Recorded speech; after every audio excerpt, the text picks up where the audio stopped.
গণভোটের রায় বাস্তবায়নের দাবিতে নতুন কর্মসূচি ঘোষণা করেছে ১১ দলীয় জোট।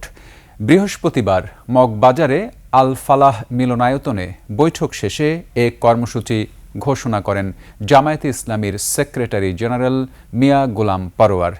তিনি বলেন, জাতীয় নির্বাচন ও গণভোটের মাধ্যমে দেশের মানুষ যে স্বপ্ন দেখেছিল সেই স্বপ্ন পূরণ হয়নি। বর্তমান সরকার গণরায় উপেক্ষা করে দেশের মানুষের বিরুদ্ধে অবস্থান নিয়েছে।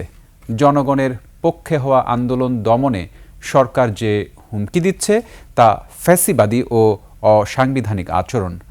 আন্দোলন দমনে পতিত সরকারের মতো আচরণ করলে পরিণতিও তাদের মতোই হবে।